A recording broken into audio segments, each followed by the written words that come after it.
উত্তরপ্রদেশ সহ 5 রাজ্যের নির্বাচন শেষ এবং 16 কলা পূর্ণ করে এই যে দফায় দফায় নির্বাচন শেষ হলো, এবার এই সকল প্রার্থীদের ভাগ্য বক্সে বন্দী এবং সেই ভাগ্য নির্ধারণ হবে 10ই মার্চ। মাঝখানে ব্যবধান রয়েছে এবং দীর্ঘ সময় ব্যাপী এই যে যুদ্ধ চললো, প্রচার থেকে শুরু করে প্রোপাগান্ডা, মানুষের কাছে পৌঁছে যাওয়া, মানুষের কাছে প্রতিশ্রুতির বন্যা বইয়ে দেওয়া, মানুষ কি পেয়েছে কি পায়নি তার খতিয়ান তুলে ধরা, সব কিছু নিয়ে একেবারে নির্বাচন দোরগোড়ায় চলে এসেছিল এবং দেখতে দেখতে সপ্তম দফার শেষ হলো। 7টা দফায় উত্তরপ্রদেশেই শুধু ভোট হয়েছে, বাকি রাজ্যের কথা তো বাদই দিলাম, কারণ উত্তরপ্রদেশ গোটা দেশের মধ্যে সব থেকে বড় রাজ্য এবং কথা তো আছেই, উত্তরপ্রদেশ যার দেশ তার, কারণ 2024-এর সাধারণ নির্বাচনের আগে মিনি সাধারণ নির্বাচন 2022-এর উত্তরপ্রদেশের এই বিধানসভা নির্বাচনকে দেখা হচ্ছিল। তাই সেমিফাইনালে হাওয়া কোন দিকে, কার পালে হাওয়া বেশি বইছে তা জানতেই কিন্তু পালে উঠে পড়েছি আমি, এবং আমার পাশের এই সৌন্দর্য দেখে তুমি বুঝতেই পারছো, দর্শকরাও বুঝতে পারছেন যে আমি এখন কোথায় রয়েছি। বারাণসী, একেবারে গঙ্গার তরিতে বসে এখানকার মেজাজ, এখানকার হাওয়ার গতি প্রকৃতি কি তা বোঝার চেষ্টা করছি।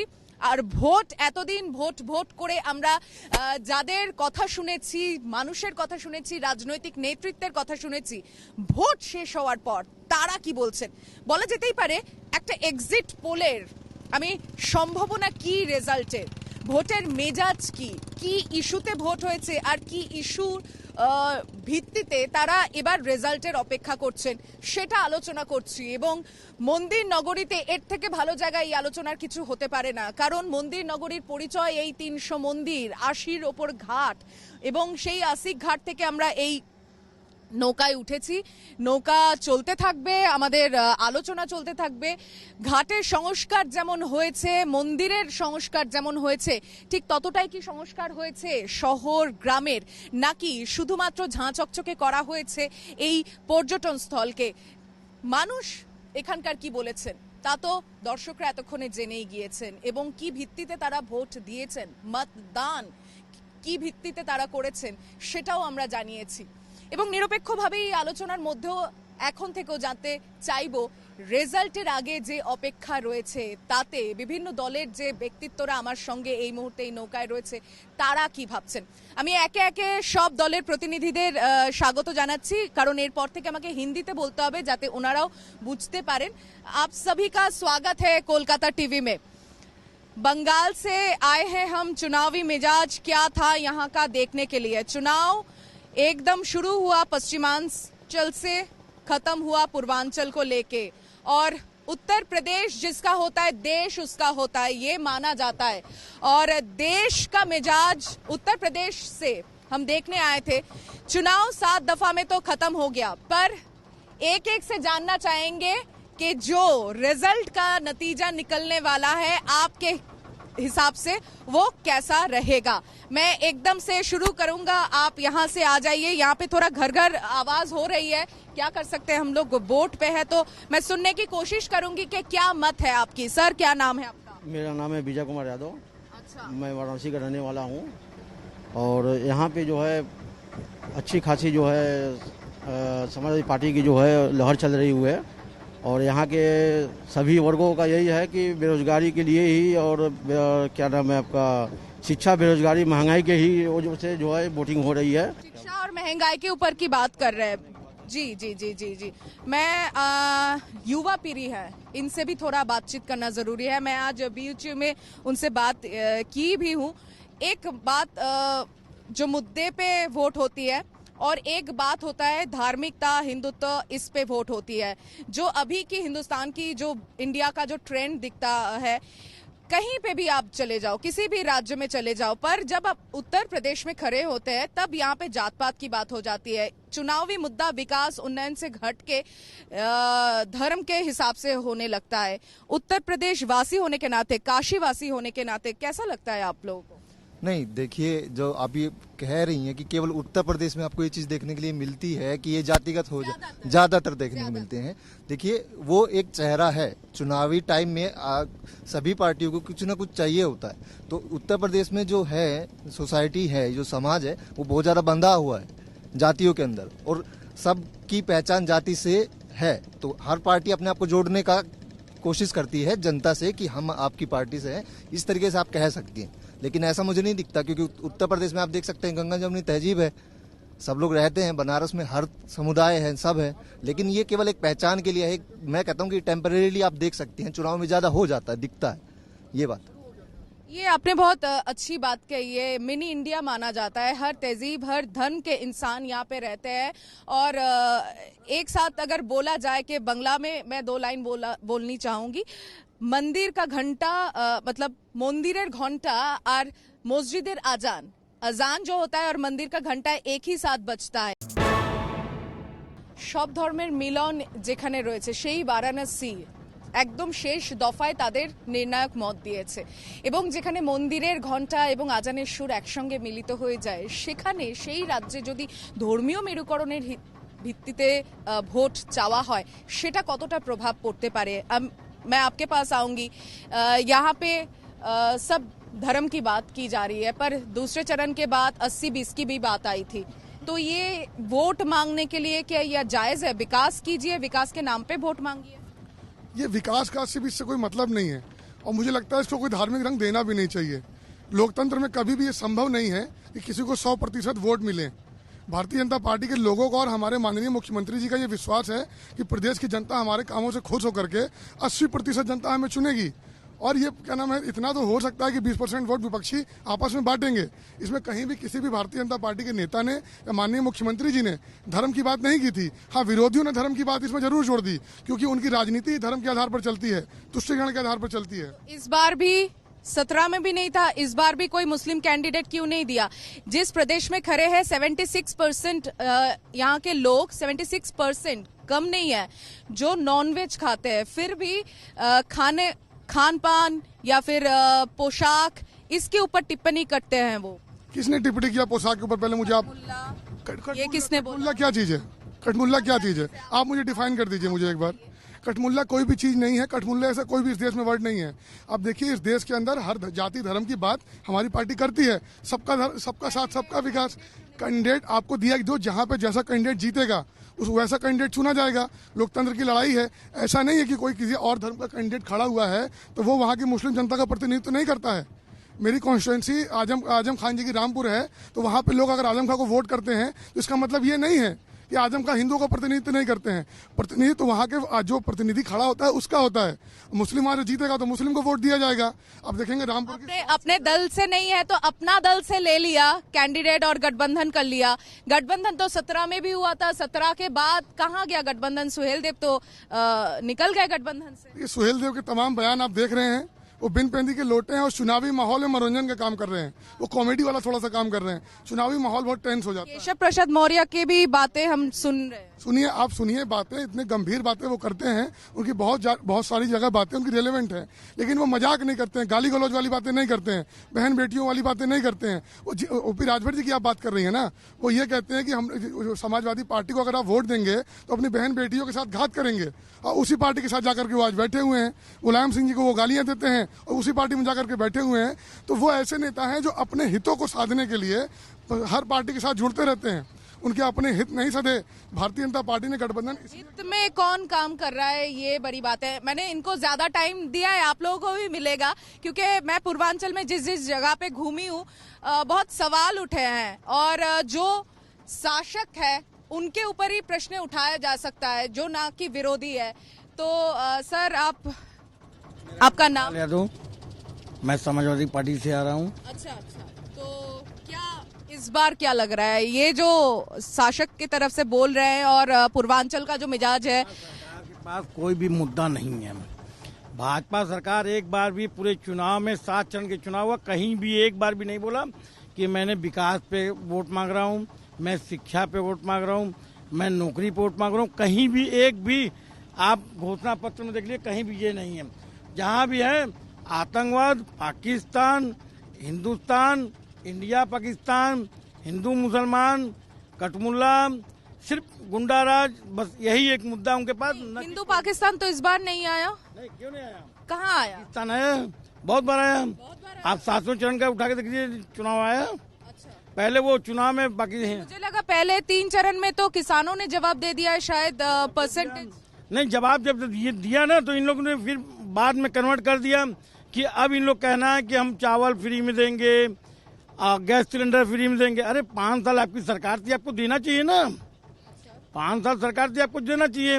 अभी तक कहाँ थे? जनता के साथ नहीं थे क्या ये? और जनता बहुत बुरी तरह इन लोग को दरकिनारे करने जा रही है। इस उत्तर प्रदेश के अंदर एक जन सैलाब लेकर के माननीय अखिलेश यादव जी का चुनाव हुआ है और हम लोग 300 सीट प्लस हम लोग आ रहे हैं। आप देख 300 सीट प्लस। कई जगह पहले भी इनका सरकार था, कई जगह ये बोलते भी है जंगल राज। ये वर्ड क्यों आता है बार बार? देखिए, जंगल राज कौन करता है? जो सत्ता में रहेगा वो कभी जंगल राज नहीं करेगा। वो कभी नहीं चाहता कि मेरे क्षेत्र में दंगा हो। ये दंगा जितने भी होती हैं सब जो है विश्व हिंदू परिषद RSS करवाती है, न कि जो हिंदू करवाते हैं। ये बसपा से आए हुए हैं, दिख रहा है एकदम। क्या मिजाज क्या है? खुश लग रहा है बहुत?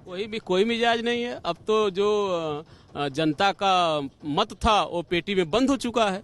अब 10 तारीख को ओपिनियन आएगा कि कौन कितने पानी में है। और विकास तो हुआ ही नहीं, कोई काम नहीं हुआ उत्तर प्रदेश में। तो आप बीच पानी में हैं, अभी तो आप बीच पानी में हैं, आप बीच गंगा में बैठे हैं, तो दल का हालत कैसी? बीच गंगा में कहा गया, हमारे यहाँ कहावत कि गंगा में कोई झूठ नहीं बोलता, इसलिए हम झूठ नहीं बोल रहे हैं। और हाँ, इसीलिए हम आपको बता रहे हैं कि 10 तारीख को पता लग जाएगा कि कौन व्यक्ति कहाँ है, जिसके पास उस आंधी में, जिसको लोग आंधी कहते थे विपक्षी कि भारतीय जनता पार्टी के लोग, कि माननीय मोदी जी का आंधी था, उस आंधी में हमको 23% वोट मिलने का काम किया। आप ये सोचिए कि भाई साहब बंद कर दीजिए जरा सा, वोट से ही गवर्नमेंट बनेगी ना। जिसके पास वोट रहेगा वही गवर्नमेंट बनाएगा। हमारे पास 23% वोट उस समय था, उस आंधी में। आज तो पूरी जनता परेशान है। और 23% था और 32%, 30% में सरकार बननी है। कितना चाहिए हमको? 7%, 6%। तो 6%, 7%, 8% वोट हर कास्ट का मिल रहा है, हर लोगों का मिल रहा है। माननीय बहन जी के साथ सर्व समाज का वोट मिल रहा है। इसलिए सर्वजन हिताय सर्वजन सुखाय की सरकार बनने जा रही है। 10 तारीख को आप देखिएगा, निश्चित तौर पे जनता झूठ, फरेब, धोखा और हिंदू मुस्लिम करने वालों को नकार करके माननीय बहन जी को सत्ता पे बैठाने का काम करेगी। ये 10 तारीख को आपको क्लियर पता लग जाएगा। अच्छा, तो कई जगह ये पता नहीं मुझे, विरोधियों का कोई प्रोपागंडा है कि नहीं कि बसपा को सब बीजेपी का बी टीम बता रहे हैं। सच है? कौन बता दिया? कैसे बता दिया? आप चूंकि पढ़ी लिखी हैं, समझदार हैं और ऊपर वाले के कृपा से आप एंकर हैं। 10 लोगों से आप क्वेश्चन करती हैं, एक जगह आप बता दीजिए जिसमें माननीय बहन जी कही हो कि हम बसपा के साथ सवाल ही नहीं उठ रहा है। हम बहुजन समाज पार्टी हैं और बहुजन समाज पार्टी पूर्ण बहुमत की सरकार बनाने जा रही, हम कैसे भाजपा के साथ चल जाएंगे? सवाल ही नहीं उठ रहा है। हम तो पूर्ण बहुमत की सरकार बनाने जा रहे हैं और जिसके पास वोट रहेगा वो सरकार बनाएगा, जिसका विधायक ज्यादा रहेगा वो सरकार बनाएगा। तो हमारे पास विधायक आ रहे हैं, हम सरकार बनाने जा रहे हैं, निश्चित तौर पे आ रहे हैं। जिसके पास वोट रहेगा वो सरकार बनाएगा। 23% उस समय था, आज 32%, 40% हमको वोट मिलने जा रहा है। अगर हंग हुआ तो मान लीजिए क्या सिचुएशन होगा? हंग मतलब बीच में कोई किसी को कुछ नहीं मिला? नहीं, कुछ और कहना चाह रही थी आप। हंग असेंबली एक टॉपिक होता है, हंग असेंबली पता है ना आपको? अगर आ गया तो क्या होगा? कहीं कुछ होने वाला नहीं है। जनता ने आशीर्वाद दिया है और जनता के आशीर्वाद से हम सरकार बनाने जा रहे हैं। इनसे बात करते हैं। आपका नाम? जी, शरद सिंह। अच्छा, तो क्या विचार है? काशीवासी ने क्या सोच के मतदान किया? सिर्फ काशी का ही नहीं, अब तो 7 दफा हो ही गया है पूरे प्रदेश में। क्या लग रहा है? देखिए, पहली बात की ये जो गंगा माँ है, इन्हीं गंगा माँ का उन्होंने कहा था जब ये चुनाव 2014 में लड़े। उन्होंने मतलब? हमारे मोदी जी उन्होंने कहा था कि हम यहाँ आए नहीं, मुझे गंगा माँ ने बुलाया है। तो अब उनका समय खत्म हो गया। इस चुनाव के बाद 2024 में भी वो केंद्र से चले जाएंगे। अच्छा, तो चुनावी प्रचार तो उन्होंने गंगा मैया से ही शुरू किया था, नहा के फिर पूजा कर। अभी आप देखे होंगे कि 500-500 रुपये पर टाली पर, और उन टालियों के बारे में, उन गरीबों के बारे में पहले कुछ नहीं किए। 500 रुपया अभी 2 दिन पहले प्रचार के लिए रोड पे दौड़ा दिए। क्या किया उन्होंने जनता के लिए? रोजगार कहीं कुछ नहीं है, खत्म हो गया है। ये घाट जो आप देख रहे हैं, ये घाट पे सफाई और घाट में जो चमक है, ये मतलब उनके जन्म से बहुत पहले से ये चीज है और आज भी वही तरह बरकरार है। जैसे मतलब सुनने में आया, घाट को संस्कार करने में, सफाई करने में जितना पैसा लगाया गया है, मतलब उतना अगर किसी अस्पताल में लगा देते तो कोरोना के टाइम पे ये नहीं होता। ये सच है। एक बार 12 महीने में एक बार बाढ़ आता है और वो पूरा घाट सफाई कर देता है। इनके मशीन की जरूरत नहीं है। पर्यटक जो आते हैं, सफाई है तो बोलते हैं, तो ये अगर आप साइकिल की तरफ बोल रहे हैं ना, सरकार अगर आएगी तो सिर्फ वाराणसी मतलब एक रिलीजियन इकोनॉमी तो नहीं है, रिलीजियस इकोनॉमी के अलावा भी कुछ हो सकता है इस प्रदेश का। देखिए 7 तारीख आज है। आज जनता ने यहाँ पर समाजवादी पार्टी की तरफ साइकिल पर मोहर लगाकर एकदम पूरे बहुमत से सरकार बन चुकी है। 10 तारीख को रिजल्ट सामने आ जाएगा। उसके बाद सारी विकास की जितनी योजना है सब जनता को मिलना चालू हो जाएगी। जनता एकदम तैयार हो गई है। कहीं गली में घूम कर देख लीजिए, जनता एकदम हाथ खड़े कर बैठी है। इनसे जो सवाल पूछा मैंने, सिर्फ रिलीजियस इकोनॉमी नहीं, मंदिर नगरी है, यहाँ पे टूरिस्ट आते हैं, घूमते हैं, घाटों पे बैठते हैं, यहाँ का इकोनॉमी उससे चल जाता है। पर पूरे वाराणसी उत्तर प्रदेश पूर्वांचल में एक जगह है जहाँ से और भी कई जगह जा सकते हैं, कनेक्टिंग सिचुएशन होता है ना एक, तो उस इकोनॉमी क्या कैसे चलता है? मतलब ये बेरोजगारी की बातें क्यों उठ रही है? ये तो है कि बेरोजगारी तो बीजेपी में बहुत ज़्यादा इस समय, वो तो काम तो किए हैं, ऐसा नहीं काम नहीं किए हैं, लेकिन जिस हिसाब से उनका काम है, लेकिन बेरोजगारी भी उस तरीके से बढ़ा है अधिक, क्योंकि लोग काम तो दिख रहा है लेकिन बेरोजगारी भी उस तरीके से दिख रहा है कि हाँ बेरोजगारी बहुत अधिक बढ़ रही है इस समय। कि मार्केट की जो स्थिति हालत है इस समय, तो समझ लीजिए कि स्थिति तो बहुत गड़बड़ है इस समय। उस तरीके का काम आपको लगता है ये इस बार इलेक्शन में जो मुद्दे उठे हैं सबसे ऊपर बेरोजगारी है? बेरोजगारी है सबसे ऊपर। शिक्षा, स्वास्थ्य, ये सब भी है, लेकिन अब बेरोजगारी तो मतलब जो स्टैटिस्टिक्स आए हुए हैं 45 इयर्स में सबसे ज्यादा, और उसमें यूपी का नाम, इतना क्यों? मतलब 2 करोड़ नौकरी कहाँ गए? नहीं, बेरोजगारी नहीं है। आप एक तरीके देख रही हैं, 5 साल में योगी जी की सरकार रही, तो आप इसमें देखिए 2 साल से पूरा देश, पूरा विश्व पैंडेमिक का शिकार है। वो भी तो देखना पड़ेगा ना। देश की जो मूलभूत जरूरी चीज थी, इसमें स्वास्थ्य की समस्या कुछ था ही नहीं, कोई ढांचा नहीं था। जो पहले की सरकारें थी, कम्युनिटी हेल्थ की बात। हाँ, तो उन सरकारों ने कोई भी ऐसा कार्य नहीं किया था ताकि हम इस पैंडेमिक से निकल पाए। किस सरकार की बात कर रहे हैं? मोदी जी की सरकार तो 14 साल से है। इससे पहले की जितनी भी सरकारें, उसके बाद भी आप कहीं की कोरोना से निपटने का, तो यूपी इसमें सबसे अव्वल रहा है कोरोना से निकलने के लिए। नो डाउट यहाँ की इकोनॉमी खेती पर आधारित है, कृषि आधारित हमारी उत्तर प्रदेश की इकोनॉमी है, आबकारी विभाग शराब पे। उसके बाद भी योगी जी ने बहुत अच्छा कार्य किया है। बेरोजगारी एक मुद्दा जरूर है, थोड़ा सा बड़ा जरूर होगा, लेकिन जो सरकार बन रही है इस बार योगी जी की, वो भी खत्म हो जाएगा। थोड़ा सा अगर कैमरे पे बताएंगे, जैसे आपने 3-4 बात बताई, एक बेरोजगारी नहीं है, दूसरी के स्वास्थ्य का कोरोना की वजह से खराब हुआ, उससे पहले ठीक ही था, और कोरोना सिर्फ उत्तर प्रदेश में आया है, देश में नहीं आया, विश्व में नहीं आया। जहां जहां की जीडीपी सेम है, अच्छी भी हुई है, मतलब हमसे ज्यादा बांग्लादेश की जीडीपी अच्छी हुई है कोरोना काल में, सिर्फ उत्तर प्रदेश का कम हुआ है।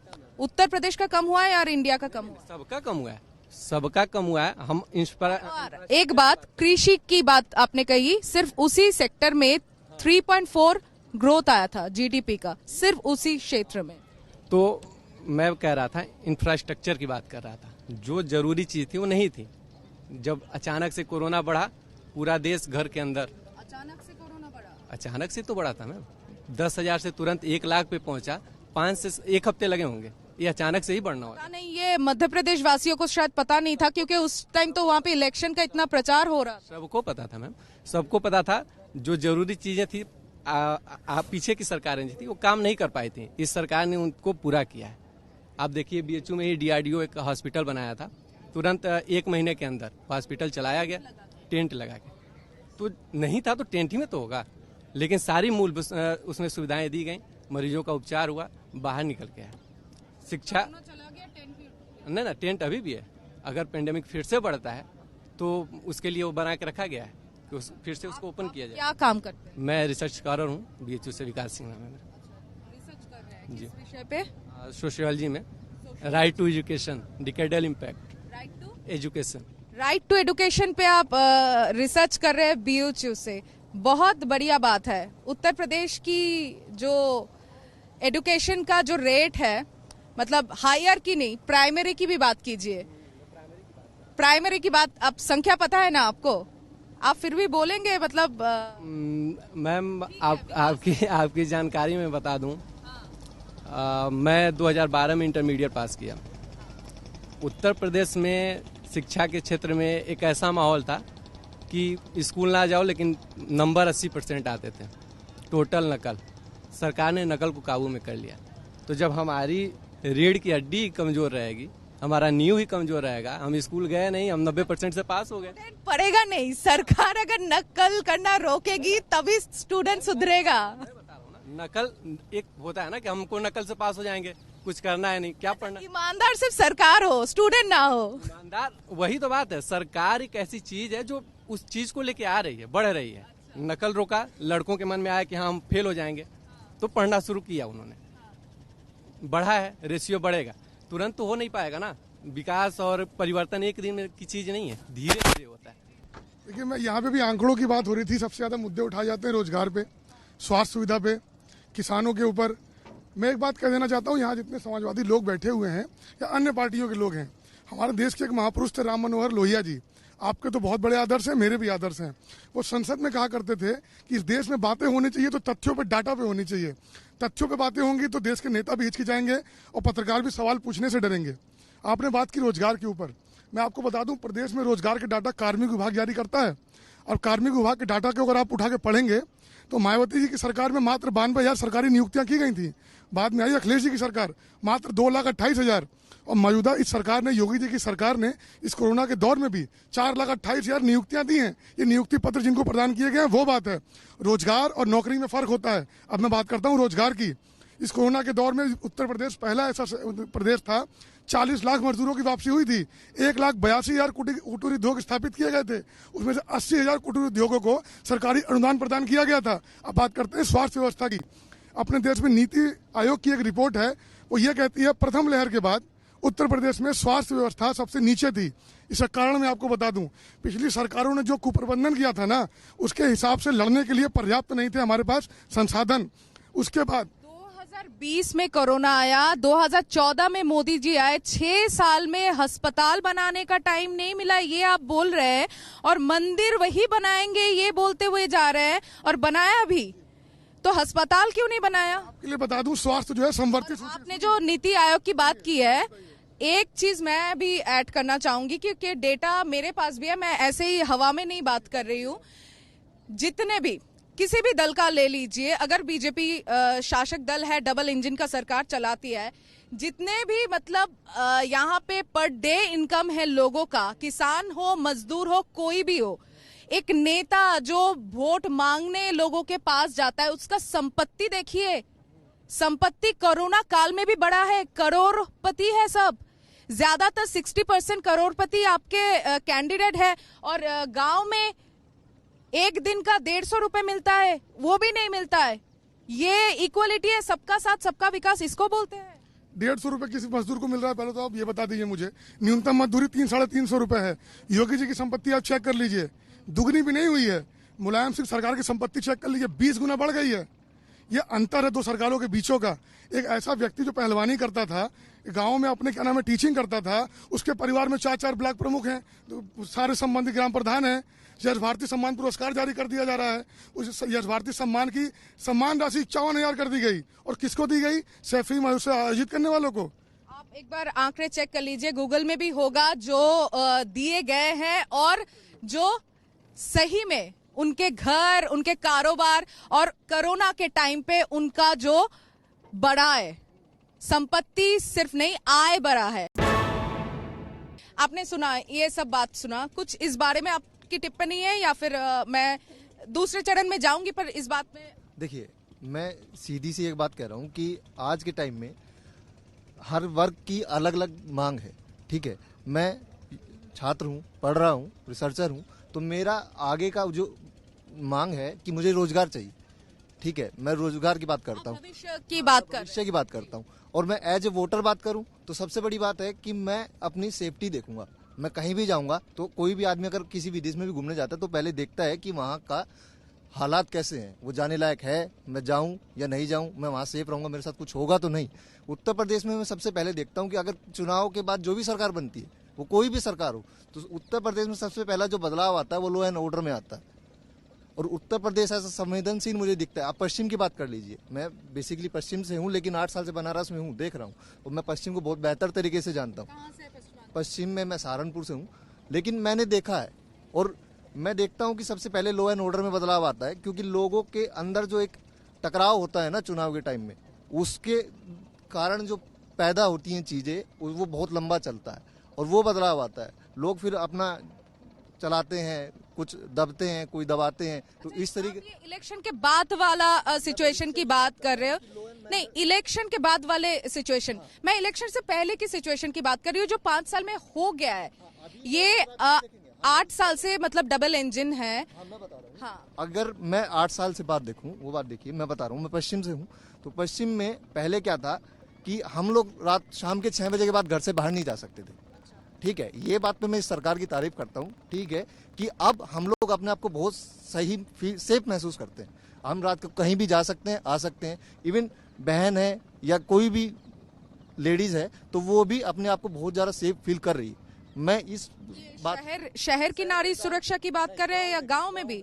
तो फिर हाथरस उन्नाव क्यों होते हैं? नहीं, मैं अपने क्षेत्र की बात कर रहा हूँ और इतना मैं कह, पश्चिम में आता है, मैं इतना बात कर रहा हूँ। ठीक है, लेकिन आप पहले से कम आंकड़े देखेंगे, मैं इतना कहना चाह रहा हूँ। होते हैं, आप मान रहे हैं, पर कम होते हैं। 100% तो एकदम सेफ नहीं हो सकता। एकदम से सरकार काम कर रही है उस बात पे, और मैं पर्टिकुलरली उस सरकार को नहीं कह रहा हूँ, मैं उसके काम की नीतियों की बात कर रहा हूँ कि वो चीज मुझे लगा कि वो हुआ है, उसमें परिवर्तन मैंने देखा है।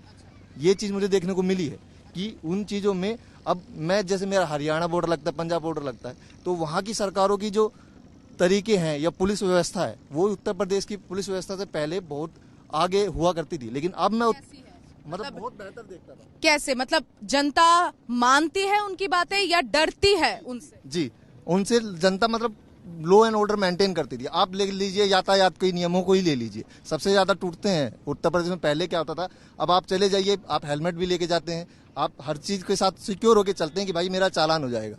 तो ये एक जो चीज बदल रही है, लोग धीरे धीरे समझ रहे हैं। मैं इतना कह रहा हूँ कि लोग बदल रहे हैं, चीजों को समझ रहे हैं। वो सरकार की नीतियां हैं जिससे लोग समझ रहे हैं कि हाँ भाई, हम लोगों के लिए है और हमको ये समझना चाहिए। मैं ये परिवर्तन देख रहा हूँ, मुझे ही देखने को मिला। तो आप तो लॉ एंड ऑर्डर की बात सिर्फ कर रहे हैं, मैं सरकार जो गवर्नेंस चलाती है 5 साल में क्या किया है और 5 साल में क्या होना चाहिए था जो उन्होंने नहीं किया है, ये आपके नजरिए में? हाँ, मैं बताता हूँ कि देखिए, स्वास्थ्य की आप बात करेंगे तो पैंडेमिक तो सबके लिए आकस्मिक था, कोई पता तो नहीं था। वो तो कोई भी सरकार होती तो उसकी नैतिक जिम्मेदारी थी कि वो एक्शन लेती, कोई भी सरकार होती।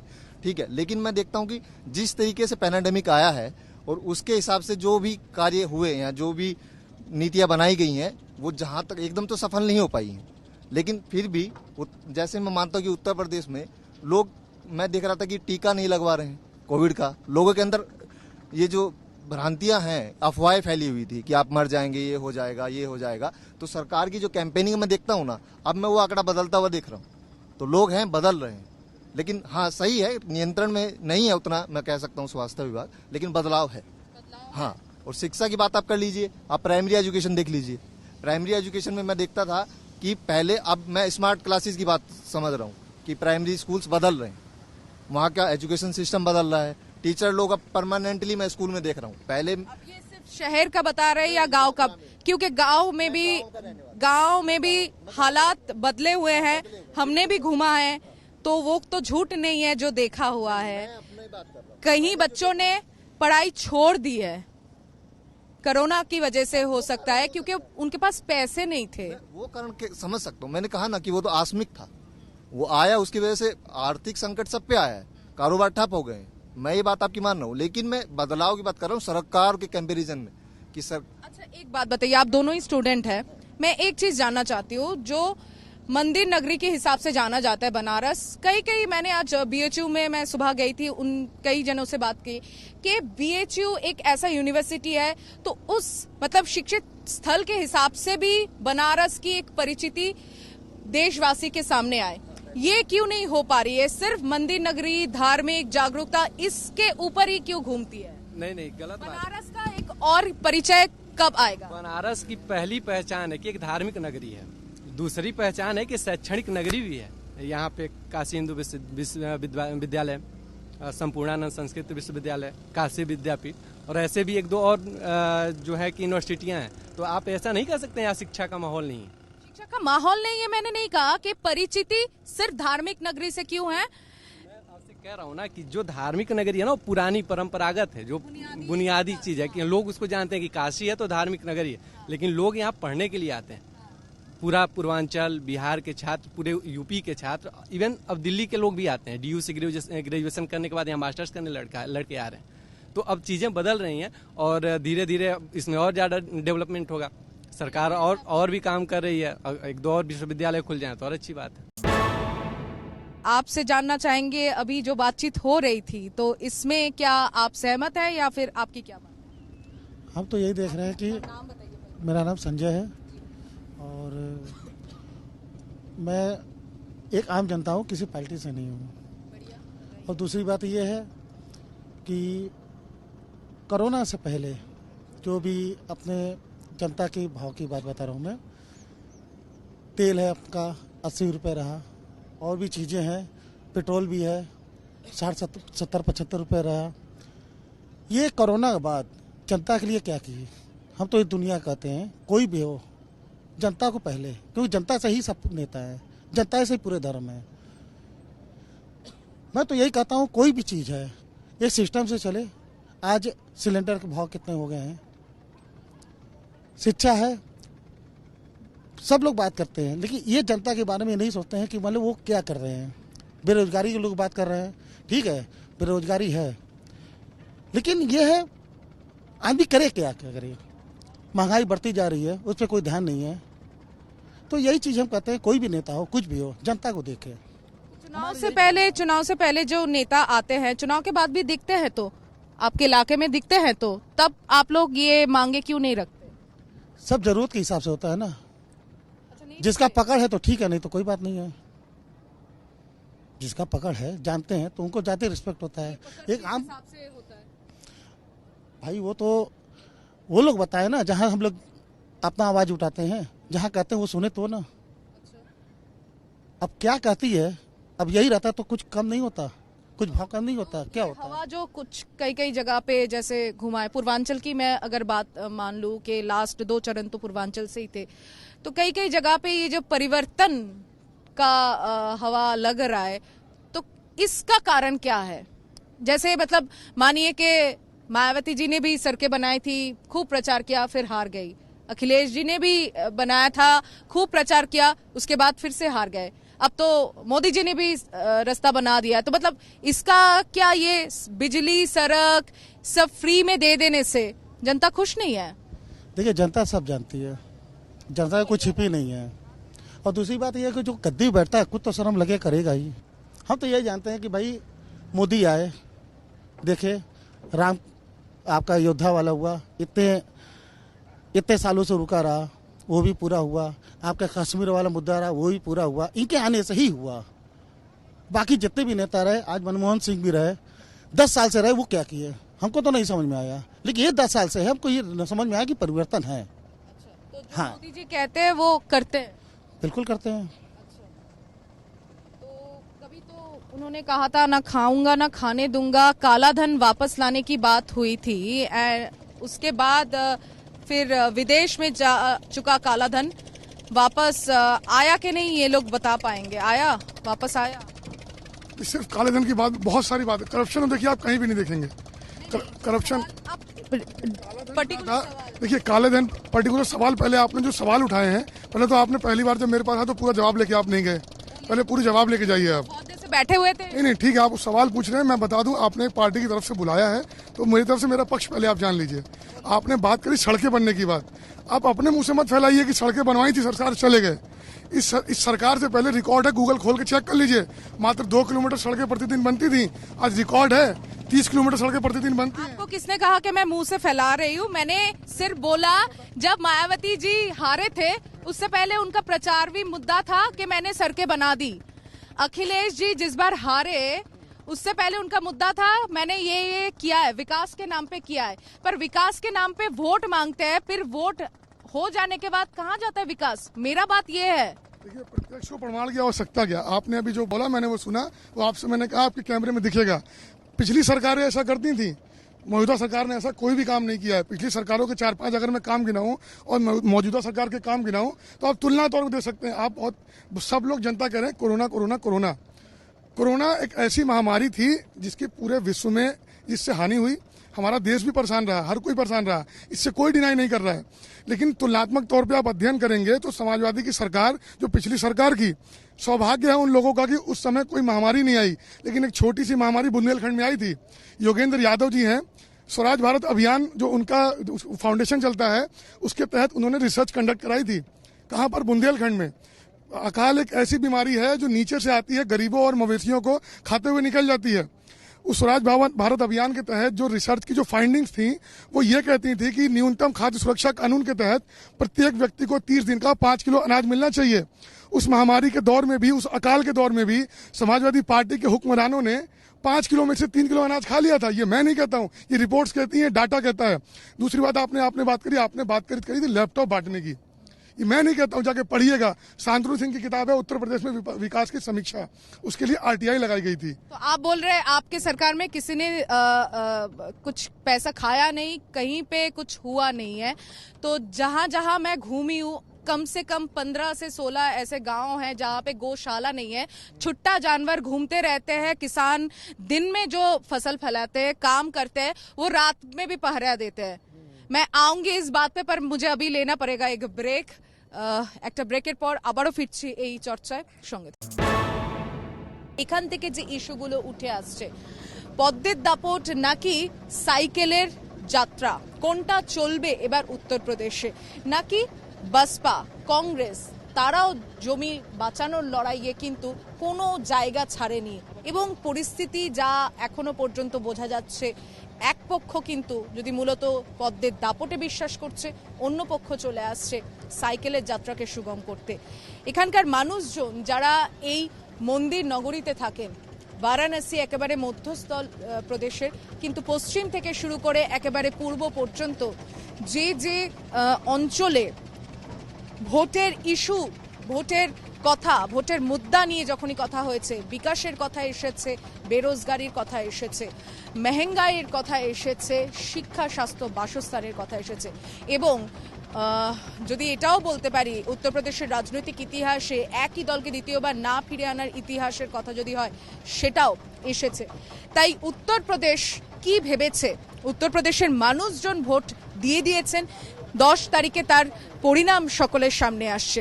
কিন্তু মন্দির নগরী থেকে আমরা যখন এই আলোচনা করছি, গঙ্গাবক্ষের থেকে বেরোজগারি, महंगाई ঘোচানোর জন্য তারা কি করতে চাইছেন? बेरोजगारी, देखिए बेरोजगारी हटाने के लिए नौकरी बहुत जरूरी है। जो नौकरी अखिलेश जी ने देने का वादा किया है, आप लोग ने बोले हैं कि हम गर्मी शांत कर देंगे, हम लोग ने जवाब दिया है हम लोग नौकरी भर्ती निकालेंगे। हम लोग का ये बयान आप इनसे पूछ लीजिए। ये कहते हैं 12 बजे लड़कियां बाहर निकलती हैं। अभी परसों 3 दिन पहले मोदी जी का प्रोग्राम था, 100 लोग की चैन छिनाया रात में, शाम को 7 बजे करीब 100 लोग का चैन छिनाया। कहाँ इन लोग कहते हैं गुंडा राज खत्म हो गया? कहाँ पे गुंडा राज खत्म किए ये लोग? गुंडा सिर्फ मुख्तार अंसारी, अतीक अहमद यूपी में है कि और भी कोई? जौनपुर में आप चले जाइए, गाजीपुर में चले जाइए, बलिया में चलिए कितने अपराधी हैं, किसके ऊपर लगाम लादे हैं। यहाँ पे बनास में बहुत से अपराधी हैं, चंदौली से लड़ रहे हैं लोग अपराधी, किसके ऊपर इन लोग कमान थमा रहे हैं। यहाँ पे मुद्दा कुछ नहीं, मुद्दा यही है, बेरोजगारी सबसे बड़ा मुद्दा है, अब विकास सबसे बड़ा मुद्दा है। 3 साल कोरोना, 3 साल हो गया, 2 साल 3 साल, एक भी हॉस्पिटल इन्होंने नहीं बनाया। 5 साल की सरकार डबल इंजन की सरकार थी, ना एक स्कूल इन्होंने बनास में डाला तो बताया नहीं, एक स्कूल एक हॉस्पिटल कोई बता दे बनास के अंदर। क्या इसको पब्लिक की जरूरत नहीं था इसके लिए? 500 रथ निकले थे, वही 500 रथ अगर आपके कोरोना काल में अगर पब्लिक के लिए निकाले होते तो 500 रथ पब्लिक अपने घर आराम से चली जाती। वो जान दे दे के लोग पैदल नहीं आना पड़ता, जान दे के लोग रास्ते में चले गए, कोई ऑक्सीजन से मरा है, कोई पैदल चल करके मरा है रास्ते में। आप बसपा वाले क्या सहमत है बीजेपी के विरोध में? अगर आप लड़ रहे हैं तो क्या इस बात से आप मत से सहमत? देखिए, हम किसी और की बात नहीं करते हैं, हम सिर्फ अपनी पार्टी की बात करते हैं, अपनी काम की बात करते हैं और अपने विकास की बात करते हैं। हमारे बड़े भाई साहब अभी बताएं कि बहुजन समाज पार्टी के सरकार में सिर्फ 98,000 नौकरियां मिलने की काम हुआ। शायद उनको नहीं मालूम है, 1,07,000 तो सिर्फ हमने नौकरी दिया झाड़ू वाले में, जो और कई 1,58,000 कितना शिक्षा मित्रों को हमने दिया।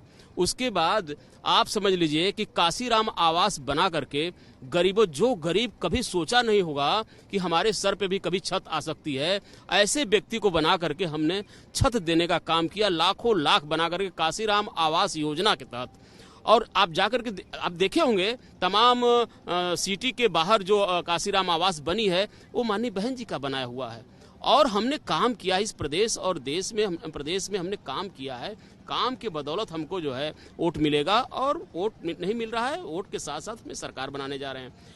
यहाँ तो प्रधानमंत्री जी कहते हैं कि आपदा में अवसर खोजिए, तो ये तो आपदा में अवसर खोजते हैं, कोई बात नहीं। जनता इन्हीं सब बातों को ध्यान में रखते हुए, तमाम मुद्दा था बेरोजगारी इतनी बढ़ी हुई है चरम सीमा पे, ये झूठ बोलते हैं कि 5 लाख हमने नौकरी देने का काम किया।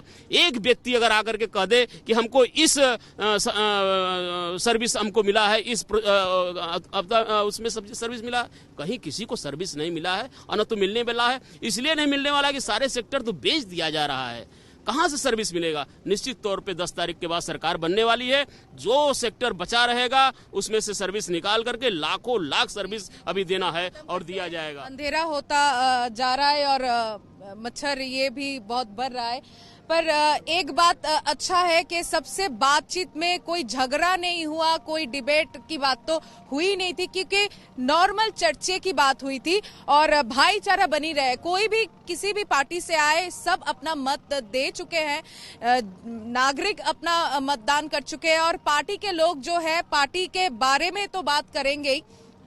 बस ये बात है कि वोट के बाद भी अगर ये बात नागरिक तक पहुंचे तो वो रिजल्ट पर दिख जाएगा। এই 4 পক্ষ যুযুধান সব দল তারা কিন্তু জমি ছাড়েনি, কেউ কাউকে জমি ছাড়েনি। বিকাশের নামে ভোট চেয়েছেন, উন্নয়নের নামে ভোট চেয়েছেন, বেরোজগারির অভিযোগ তুলেছেন, বেকারত্বের অভিযোগের পাশাপাশি মূল্য বৃদ্ধিরও অভিযোগ উঠেছে। তাহলে 10 তারিখে কি হতে চলেছে তার দিকে যেমন গোটা দেশের নজর থাকছে, কারণ আবারও বলছি মিনি সাধারণ নির্বাচন বলছি যখন একে, তাই 2024-এ কি হতে পারে উত্তরপ্রদেশের এই মসনদ থেকে কারা দেশের আগামীর ভবিষ্যৎ নির্ধারণ করবে তা কিন্তু গোটা দেশবাসীর কাছে পরিষ্কার হয়ে যাবে। ক্যামেরায় সুবীর দাসের সঙ্গে প্রদীপের সঙ্গে বারাণসী থেকে আমি সুচন্দ্রিমা, কলকাতা টিভি।